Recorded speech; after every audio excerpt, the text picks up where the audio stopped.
ایک چھوٹے سے شہر میں جینی اپنے بیٹے بوبی کے ساتھ رہتی تھی۔ وہ بہت غریب تھے۔ جینی لوگوں کے کپڑے سی کر اپنا گزارا کرتی تھی۔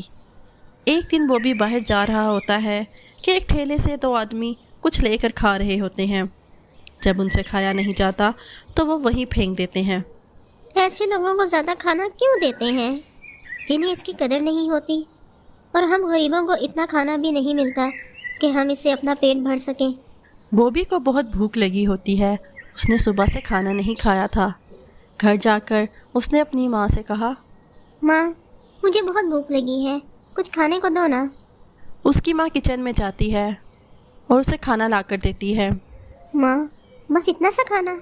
بیٹا بس آج اتنا ہی کھانا ہے، گزارا کر لو۔ کوئی بات نہیں، میں اس سے ہی پیٹ بھر لوں گا۔ آپ نے کھانا کھایا؟ ہاں بیٹا، میں نے کھا لیا۔ آپ جھوٹ بول رہی ہو نا؟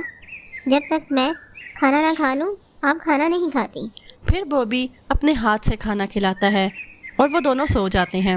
اگلی صبح جینی اٹھ کر کپڑے سینا شروع کر دیتی ہے۔ میں اس بار بوبی کو اچھی سی سائیکل لے کر دوں گی، وہ بہت خوش ہوگا، پر اس کے لیے مجھے اور زیادہ کپڑے سینے ہوں گے، کرسمس بھی آنے والی ہے۔ یہ سوچ کر جینی کپڑے سینا شروع کر دیتی ہے۔ ایک عورت جینی کے پاس آتی ہے۔ جینی، یہ میرے کچھ کپڑے ہیں، کرسمس سے پہلے یہ مجھے سی کر دینا۔ وہ عورت جینی کو کپڑے دے کر چلی جاتی ہے۔ اتنے میں بوبی اس کے پاس آتا ہے۔ ماں، کرسمس کا تہوار آنے والا ہے، اس دن سب لوگ نئے کپڑے پہنیں گے، مزیدار چیزیں بنائیں گے، لیکن ماں ہم تو کبھی کرسمس اچھے سے نہیں منا پاتے۔ کتنا اچھا ہوتا نا ماں کہ ہم بھی اور لوگوں کی طرح کرسمس منایا کرتے۔ ہاں بیٹا، پر ہماری قسمت اتنی اچھی کہاں۔ اچھا بیٹا بتا مجھے اس بار کرسمس پر کیا چاہیے؟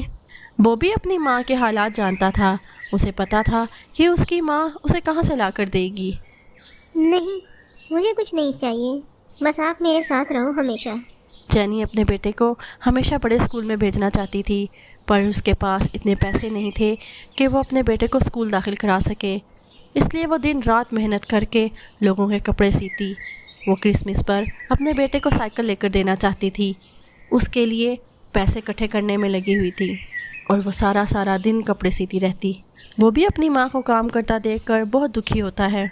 پتہ نہیں کچھ لوگوں کے پاس اتنے پیسے ہوتے ہیں کہ وہ چیزیں ضائع کرتے ہیں، اور کچھ لوگوں کے پاس اتنا کھانا بھی نہیں ہوتا کہ وہ پیٹ بھر کر کھا سکیں یا تہوار کے لیے نئے کپڑے بنا سکیں۔ ماں، بہت رات ہو گئی ہے، باقی کام کل کر لینا۔ پھر وہ تھوڑا بہت کھانا کھا کر سو جاتے ہیں۔ پھر اگلی صبح جلدی اٹھ کر جینی لوگوں کے کپڑے سینے لگ جاتی ہے۔ جب وہ سب کے کپڑے سی لیتی ہے تو کہتی ہے، اتنے پیسے تو مل ہی جائیں گے کہ میں بوبی کے لیے ایک سائیکل اور نئے کپڑے لے سکوں۔ اب میں جا کر یہ کپڑے دے آتی ہوں کہ مجھے پیسے مل جائیں۔ پھر جینی سلے ہوئے کپڑے لے کر چلی جاتی ہے۔ یہ لے بہن آپ کے کپڑے، وہ کپڑوں کے پیسے۔ ابھی میرے پاس نہیں ہے پیسے، 2-3 دن میں آ کر لے جانا۔ کل کرسمس ہے، مجھے گھر کے لیے کچھ سامان لینا ہے۔ کہہ دیا نا کہ نہیں ہے پیسے، کل لے جانا۔ جینی اداس دل سے اور لوگوں کے کپڑے دینے چلی جاتی ہے۔ جینی بنا کچھ کہے آنکھوں میں آنسو لیے گھر واپس آ جاتی ہے۔ اب میں کرسمس پر بوبی کو سائیکل کیسے لے کر دوں گی؟ یہ سب سوچتی ہوئی وہ ڈبے سے پیسے نکالنے چلی جاتی ہے جو اس نے بچا کر رکھے ہوتے ہیں۔ وہ پرس میں ڈال کر بوبی کو لے کر باہر چلی جاتی ہے۔ راستے میں اسے ایک سائیکل کی دکان نظر آتی ہے۔ وہ ان سے سائیکل کی قیمت معلوم کرتی ہے۔ یہ سائیکل کتنے کی ہے؟ 2000 روپے کی ہے یہ سائیکل۔ کیا 2000؟ پر میرے پاس تو 800 روپے ہی ہیں۔ 800 روپے میں سائیکل کہاں آ سکتی ہے؟ چلو آگے جاؤ، میری دکانداری کا وقت ہو رہا ہے۔ جینی 2000 روپے کا سن کر اداس ہو کر وہاں سے چلی جاتی ہے۔ ہم غریبوں کی قسمت میں صحیح سے تہوار منانا بھی نہیں ہے۔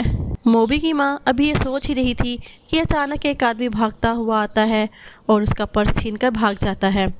میرے پیسے، کوئی اس کو روکو، اب میں گھر کا سامان کہاں سے لاؤں گی؟